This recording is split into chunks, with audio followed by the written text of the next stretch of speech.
இந்த மாதிரி பொதுக்குழு நடத்துறது தான் இல்ல அது அவங்களுக்கு இப்போது எங்களுடைய கூட்டணியை பார்த்து பயம் வந்திருப்பது உண்மைதான். பொதுக்குழு நடத்துறது அது அவங்களுடைய உரிமை, அது அவங்களுடைய கட்சியுடைய பொதுக்குழு, அதுக்கு இதுக்கு சம்பந்தம் இருக்கு.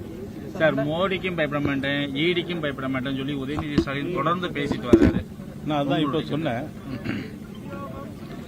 மோடிக்கும் பயப்பட மாட்டேன் ஈடிக்கும் பயப்படணும்னு சொல்றாங்கன்னா 2011ஆம் ஆண்டு மார்ச் மாதம் இடி ரைடு எங்க நடந்துச்சுன்னு உங்களுக்கு எல்லாம் தெரியும்.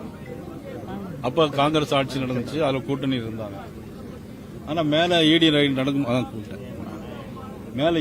நடக்கும்போது கீழே பேச்சுவார்த்தை நடந்தது.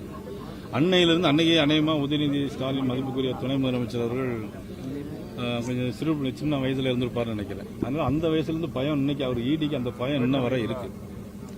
அது மட்டும் இல்ல, பயம் இல்லைன்னாக்கி ரித்தீஷும் இன்னொரு தம்பி பேர் விக்ரம் ரஜு இன்னொருத்தர், அவங்க எல்லாம் எதுக்கு லண்டனுக்கு பயந்து போகணும், இங்கேயே இருக்க வேண்டியதானே. அநேகமா இங்கதான் இருக்காருன்னு நினைக்கிறேன் அந்த ரித்தீஷ் அவருடைய நண்பர்கள்.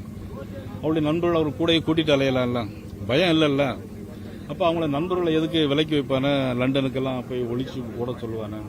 ஒருத்தர் பெங்களூர்லோட இருக்காருன்னு செய்தி நேற்று லேண்ட் ஆயிருப்பாருன்னு நினைக்கிறேன். ஒருத்தர் எல்லாரையும் பார்த்துட்டு தான் இருக்கிறோம். அப்ப பயம் உள்ளவங்க எதுக்கு நம்முடைய நண்பரை எதுக்கு லண்டனுக்கு அனுப்பணும், கூட உள்ளவங்க கூட வச்சுக்கலாம்ல. இந்த முருகபக்த மாநாடு எந்த அளவுக்கு நமக்கு, அதாவது தேர்தலை எதிரொலிக்கிற மாதிரி இருக்குமா? இது முழுக்க முழுக்க பக்தி மாநாடு.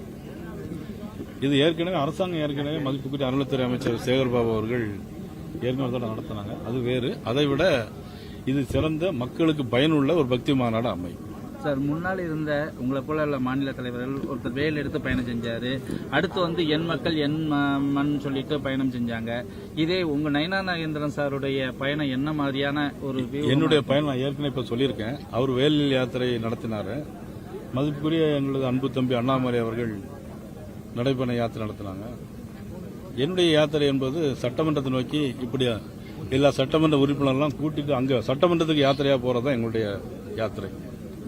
தேர்தல் வியூகம் என்ன மாதிரிலாம் சார் வச்சிருக்கிறீங்க? அதாவது இதுக்கு முன்னாடி பிஜேபி அதிக அளவு வாக்கு கணிசமா வாங்கியிருந்தது. அதை விட அதிகமான வாக்குகள் வாங்குறதுக்கு என்ன மாதிரியான தொண்டர்களுக்கு நீங்க வியூகம் வகுத்து கொடுத்துருக்கீங்க? அதாவது இதுக்கு முன்னாலெல்லாம் நான் உள்பட எங்களுடைய ப்ரொஃபசர் சீனிவாசன் உள்பட எல்லாருமே 2வது இடத்துக்கு வந்திருந்தாங்க. இனி முதல் இடத்துல தான் சட்டமன்ற உறுப்பினர்களாக நாங்கள் சட்டமன்றத்துக்கு போவோங்க தான் எங்களுடைய. இன்னொரு ஒரு கேள்வி, இந்த டெல்லி பயணம் போய் இப்போ அவங்கள மோடி சார் அவங்கள பார்த்துட்டு வந்துருக்குறாங்க. இதை எப்படி பார்க்குறீங்க? மதிப்புக்குரிய முதலமைச்சர் அவர்கள் நிதி ஆயோக் கூட்டத்துக்கு முதல்ல போறது மாதிரி சொன்னாங்க. அதுக்கப்புறம் அது போறது மாதிரி இல்லைங்கிற ஒரு கருத்தை சொன்னாங்க. அதுக்கப்புறம் உள்ள சூழ்நிலையில அடிப்படையில் எதற்காக போனார்கள் நீங்க அவர் முதலமைச்சரை பார்த்து கேட்டா கொஞ்சம் விளக்கமா சொல்லுவாரு. பிரைம் மினிஸ்டர் மோடி அவர்களை தனியாகவும் சந்திச்சு பார்த்தாங்க. அதுல என்ன பேசுறீங்கன்னு நீங்க முதலமைச்சரை பார்த்து நம்முடைய மீடியா ஊடகங்கள் கேட்டாக்கே தமிழ்நாட்டு மக்களுக்கு விளக்கங்கள் தெரியும். நீங்க கேட்கிற விளக்கம் உள்பட அந்த விளக்கம் நமக்கு இல்ல. கடிதமே எழுதிட்டு இருந்தவர் இப்ப நேரில் பார்க்கறதுனால ஈடிக்காக போய் பார்த்திருப்பாங்க அப்படின்னு சொல்லி சில ஊடகங்கள் பேசிட்டு இருக்காங்க, சமூகர்கள் பேசிட்டு இருக்காங்க. என்னுடைய எண்ணம் அதுவா தான் இருக்குன்னு நினைக்கிறேன். சரி, நன்றி.